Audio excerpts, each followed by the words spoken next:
समीचीन विकल्पों का सम्यक समाधान। सुनिए परम पूज्य श्रमण श्री सुप्रभ सागर जी महाराज के मुखारबिंद से YouTube चैनल सुप्रभ उवाच पर शुभाशीष परम पूज्य श्रमणाचार्य 108 श्री विशुद्ध सागर जी महाराज। सानिध्य श्रमण सुप्रभ सागर जी महाराज, श्रमण प्रणत सागर जी महाराज। पुणे आर्जक श्री रविंद्र जयश्री, कुमारी परिणा गहाणकर अमरावती, 100 मोक्षता राजस डोन गावकर औरंगाबाद। ओम नमः सदेभ्य। नमो नमः सत्त्वहितंकराय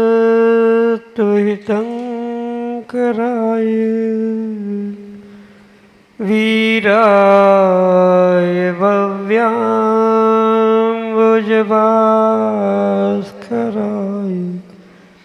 अनंतलोकाय सुरार्चिताय देवादिदेवाय नमो जिनाय देवादिदेवाय नमो जिनाय। पंच परमेष्टि भगवान की परम पूज्य आचार्य भगवंत गणाचार्य श्री विराग सागर जी महाराज की परम पूज्य अध्यात्म योगी पट्टाचार्य आचार्य भगवंत गुरुवर विशुद्ध सागर जी मुनि महाराज की परम पूज्य मुनि श्री प्रसम सागर जी महाराज की परम पूज्य मुनि श्री सुप्रभ सागर जी महाराज की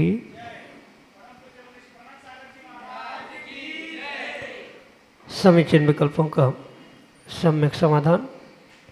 सम्यक ज्ञान की वह अलौकिक विधा जिसके माध्यम से हम सभी अपने अज्ञान रूपी अंधकार को दूर करते हुए और अपने जीवन में सम्यक ज्ञान रूपी ज्योति को प्रकट करने का पुरुषार्थ करते हैं, क्योंकि सम्यक ज्ञान ही आत्म कल्याण के लिए कार्यकारी उपाय है। परम पूज्य आचार्य भगवंत गुरुवर विशुद्ध सागर जी महाराज के मंगल सभा शिष्य परम पूज्य मुनि श्री सुप्रभ सागर जी महाराज द्वारा प्रदत्त वह अनूठी विधा जिसके माध्यम से आप भी अपने मन के उठते विकल्प को समीचीनता प्रदान करते हुए उसका सम्यक रूप से समाधान प्राप्त कर सकते हैं। प्रारंभ करते हैं आज का सम्यक समाधान। और आज के पहले विकल्प के लिए अमरावती महाराष्ट्र से स्वर्णा सिंघई महाराज के चरणों में बारंबार नमोस्तु निवेदित करते हुए अपना समीचीन प्रश्न रख रहे हैं कि महाराज जी, मनुष्य गति में जीव का जन्म मिथ्यात्व के साथ होता है, ये नियम पंचम काल के लिए है या हमेशा के लिए? क्योंकि जो 63 साल का पुरुष होते हैं तो क्या उनका जन्म भी मिथ्यात्व के साथ ही होता है? हमारे समीचीन विकल्प का सम्यक समाधान करने की हम कंपा करने। नमोस्तु महाराज जी, नमोस्तु। ओम नमः सिद्धम। परम पूज्य आचार्य भगवान गुरुवर विशुद्ध सागर जी महाराज की परम पूज्य मुनि श्री सुप्रभ सागर जी महाराज की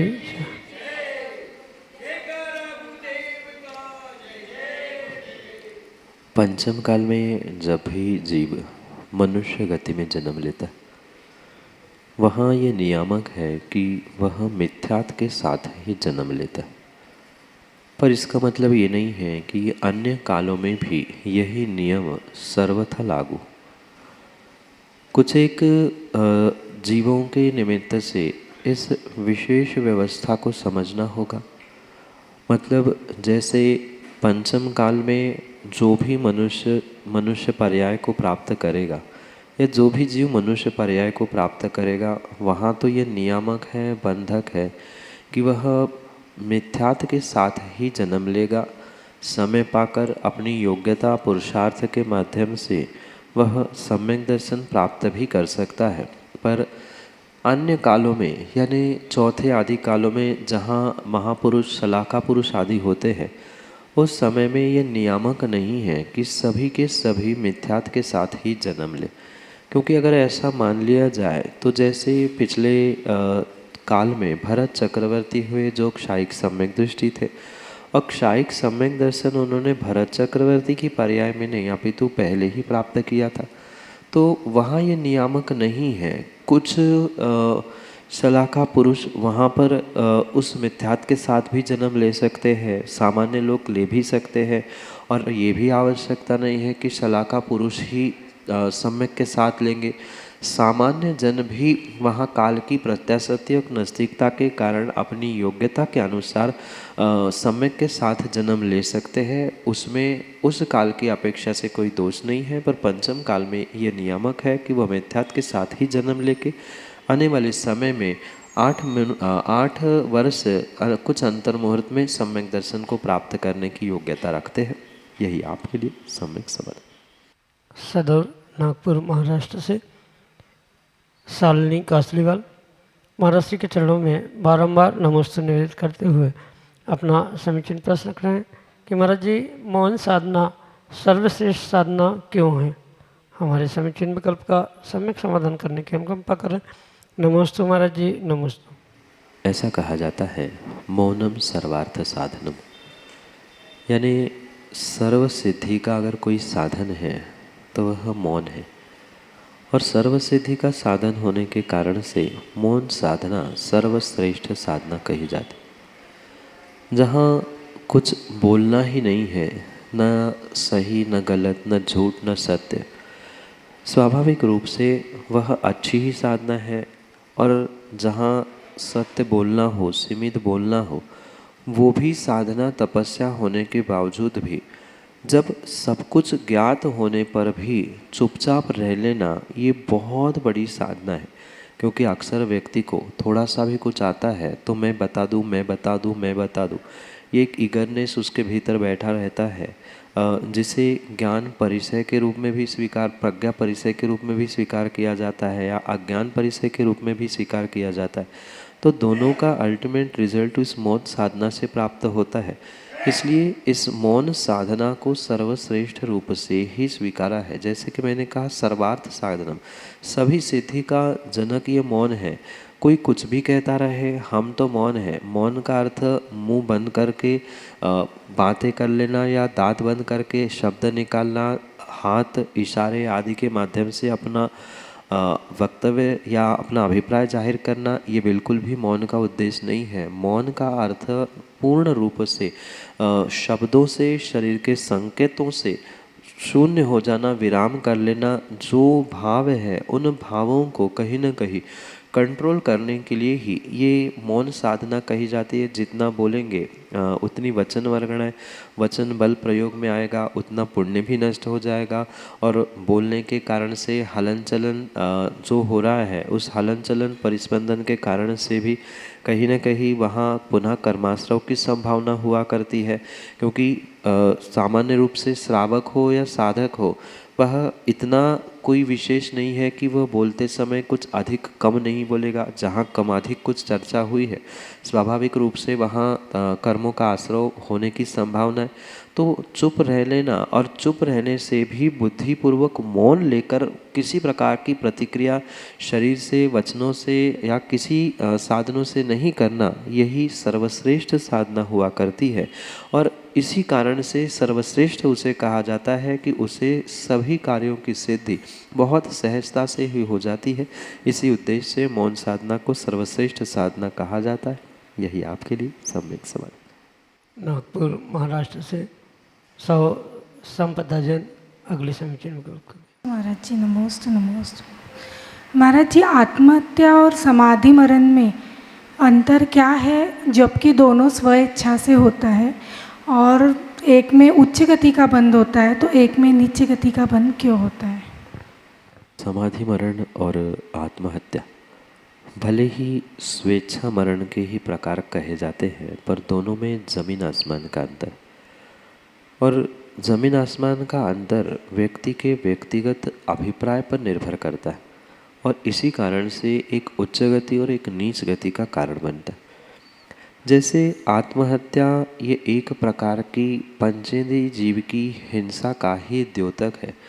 वहाँ कुछ उद्देश्य अभिप्राय नहीं है, अपितु समाधि मरण के लिए आचार्य भगवंतों ने स्पष्ट लिखा है कि उपसर्गे दुर्भिक्षे जरसुर जायाम च निह प्रतिकारे।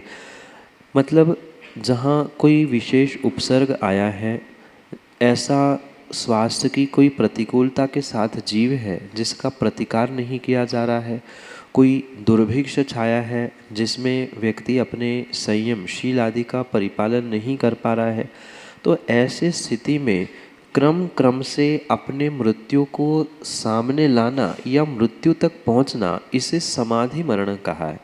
जबकि आत्महत्या में बिल्कुल एक्सीडेंटली कह दो या बिल्कुल बुद्धिपूर्वक कुछ ही क्षणों में अपने आप को समाप्त करने की व्यवस्था होती।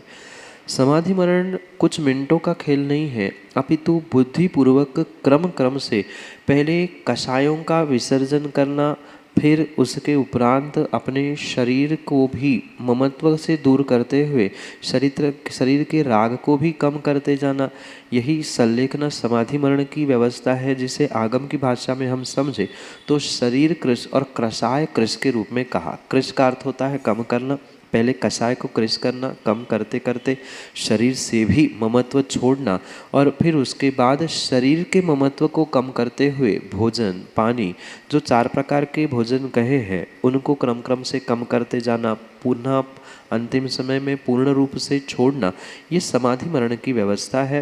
पर समाधि मरण जब चाहे किसी भी परिस्थिति में नहीं होता, अभी तो आत्महत्या किसी भी समय में हो सकती है। हमारे मन की नहीं हुई, परीक्षा में पास नहीं हो पाए, या अन्य भी कोई ऐसी सिचुएशन हुई, कूद गए, पटरी के नीचे गए, जहर खा लिया, ये आत्महत्या के कारण होते हैं। पर समाधि मरण के लिए जैसे आचार्यों ने कहा कि कोई उपसर्ग आ जाए, कोई दुर्भिक्ष आ जाए, कोई ऐसी बीमारी आ जाए जो ठीक करना संभव नहीं है, बहुत बड़ी उम्र हो जाए, जब ये पता चल जाए कि अब आयु बचने वाली नहीं है किसी भी उपायों से, तब स्वेच्छा से मरण का सामना करना। मतलब वहाँ भी ऐसा नहीं है कि डॉक्टर ने कह दिया कि अब 2-4 दिन में चले जाएंगे, कि 2-4 घंटे में दवाई दे के मार देना, ये वहाँ की व्यवस्था समाधि मरण की नहीं है। 4 दिन कहे हैं तो 4 नहीं 6 दिन तक, जब तक स्वयं से मरण नहीं आता, जब तक आयु के निषेक नहीं गिरते हैं, तब तक शरीर को कृश करना, उपवास करते हुए, रस त्याग करते हुए, भोजन का त्याग करते हुए, क्रम क्रम से वह जो प्रक्रिया है उसे समाधि मरण के रूप में कहा जाता है। और मुख्य तो शब्दों में ही अंतर है।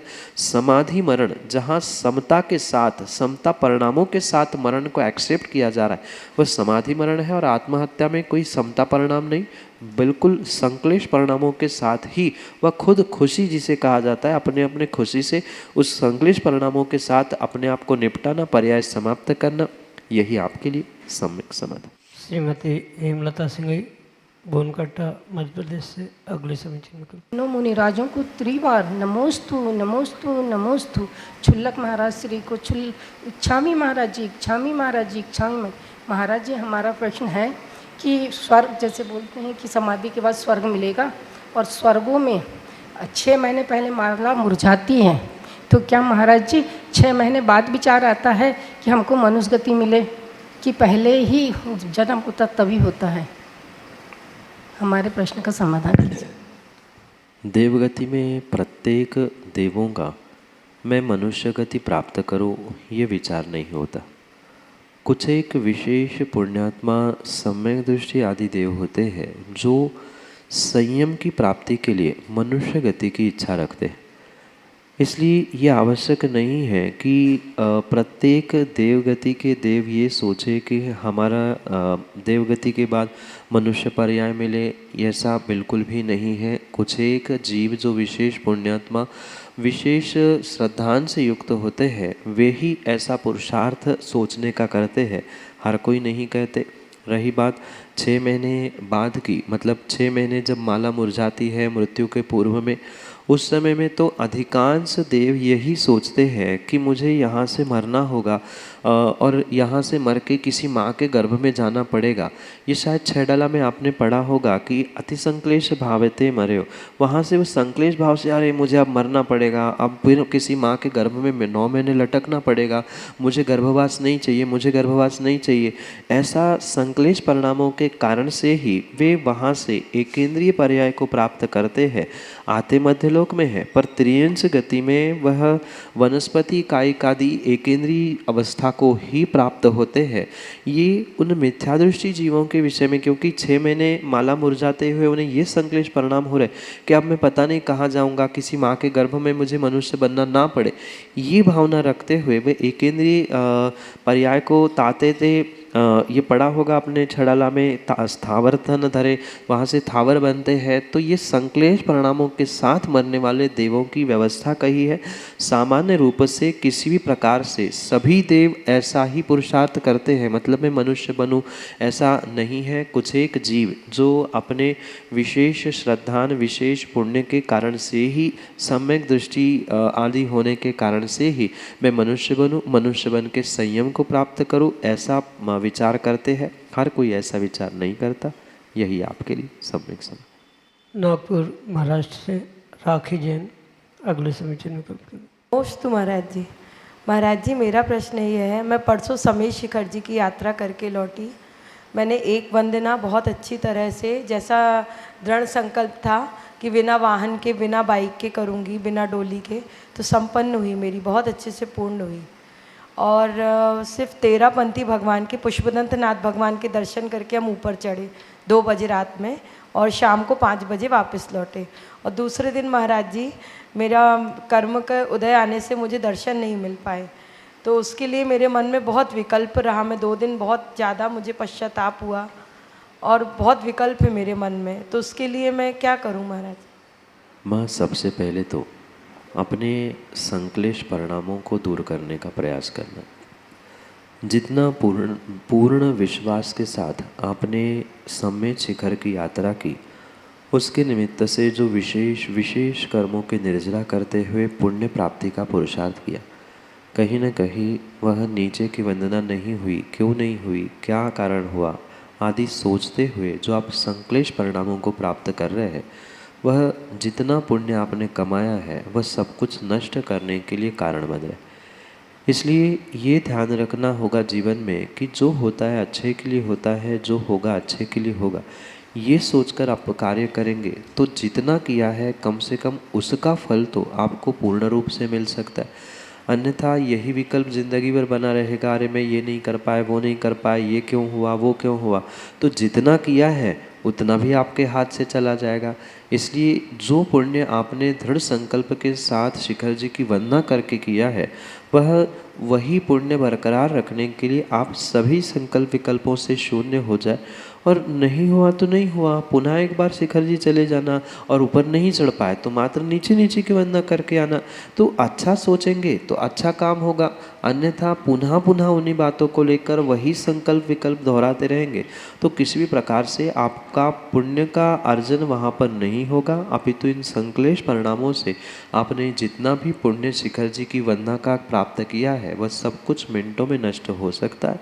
इसलिए मन को शांत कर लेना और निर्णय करना कि ठीक है, वो असाता अंतराय कर्म का, असाता वेदनी कर्म का तीव्र उदय था, जिस कारण से हम नीचे के मंदिरों के दर्शन नहीं कर पाए, कोई नई बात, पुनः कभी जाके हम उसकी वंदना करेंगे। ये सोचकर अपने मन को शांत कर ले, अन्यथा कर्माश्रव, कर्म निर्जरा की जगह अधिक होते हुए पाप का ही आश्रय होगा। यही आपके लिए सम्यक समझ। शीतल प्रसाद जैन नागपुर महाराष्ट्र से अगले समीचीन में करो। नमोस्तु गुरुवर। हे गुरुवर, सुअर के बच्चे को खूब नहलाओ, खूब धुलाओ, अच्छा अच्छा खाना खिलाओ, पर जैसे ही उसे मौका मिलता है तो वह नाली में गंदगी ढूंढने लगता है। उसी प्रकार हमारा मन भी जब तक देव सगुरु के सानिध्य में रहता है, अभिषेक पूजन पाठ करता है और गृहस्थी में पहुँचते ही पुनः विषय वासनाओं एवं इंद्रिय जघन्य सुखों की पूर्ति में संलग्न को उतावला होने लगता है। हे गुरुवर, इस मन को कैसे कंट्रोल करें, कैसे वश में करें, कैसे बंधन में बांधें, कृपया निराकरण करने की कृपा करें। मन बड़ा चंचल है, उसे कैसे मैं समझाऊं। ये पंक्ति हमेशा याद रखते हुए प्रत्येक संसारी और गृहस्थ जीवों को ये निर्णय करना होगा कि मन कोई बंदर, तिर्यंच, कोई मशीन नहीं है कि जिसे किसी साखल में बांधकर डिब्बे में रखकर उसे कंट्रोल किया जाए। क्योंकि जैसे वर्तमान में भौतिक साधनों के रिमोट कंट्रोल उन साधनों के साथ ही प्राप्त होते, ऐसे ही मन में उठने वाले जितने भी ये संकल्प विकल्प है, उन्हें कंट्रोल करने के लिए मुझे अपने मन को, अपने तन को, अपने वचनों को ही रिमोट कंट्रोल के रूप में प्रयोग करने की आवश्यकता है। जब तक हम अपने वचन और काय में कुछ कंट्रोल रूप सुधार नहीं लाएंगे, तब तक पक्का है कि वह किसी भी प्रकार से मन कंट्रोल में रहने वाला नहीं है। और ये तो अक्सर देखने के लिए मिलता ही है कि जैसे उत्कृष्ट निमित्त मिलते हैं, देवशास्त्र गुरु मिलते हैं, तो वहाँ भाव बदल जाते हैं, क्योंकि प्रत्येक जीव के साथ तत्त रूप कुछ विशेष प्रत्याशक्ति नज़दीकता हुआ करती है, द्रव्य की, क्षेत्र की, काल की और भावों की, जिस कारण से उनके पास पहुंचने से हमारे भाव वैसे होते हैं। और जब तक उनके पास रहते तब तक बहुत अच्छे भाव होते हैं। जो कहा जा रहा है बिल्कुल ऐसा लगता है कि कल से नहीं, मैं अभी से बिल्कुल ऐसा ही जीऊँगा। पर जब तक सामने है या साथ है तब तक ही वह नज़दीकता, वो प्रत्याशक्ति काम में आती है। और जैसे ही दूर हो जाते हैं, जो परस्पर के संबंध थे या जो अटैचमेंट थी, वह धीरे धीरे कम होती है और पुनः वही आदतों में वह जीव जाते हुए पुनः गलती करने का प्रयास करता है। ये व्यक्ति के तीव्र मोह और मोहनी कर्म के कारण से ही होने वाली परिणति है।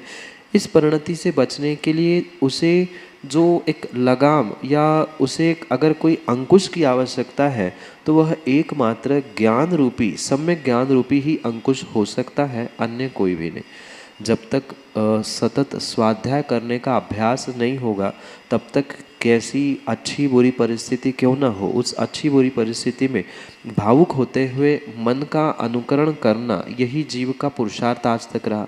इसलिए उस मन को कंट्रोल करने के लिए, उसको व्यवस्थित करने के लिए कहीं न कहीं अपने ज्ञान का अंकुश बनाते हुए, सम्यक ज्ञान बनाते हुए उसको अनेक किस्से कहानी, हो सकता है विशेष ग्रंथों का अध्ययन करने की शक्ति नहीं है, अक्षयोक्षम नहीं हो, कोई बात नहीं है। वर्तमानियों के किस्से कहानी पढ़े कि उन्होंने ऐसी विपरीतता में ऐसा पुरुषार्थ किया था, हमारे पास तो उतनी विपरीतता है ही नहीं है, आदि सोचते हुए अपने मन को पुनः एक स्थान पर या वही लाने का पुरुषार्थ करना, यही मन को कंट्रोल करना है। पूर्ण रूप से मन गृहस्थ अवस्था में और पंचम काल में कंट्रोल हो ही नहीं सकता।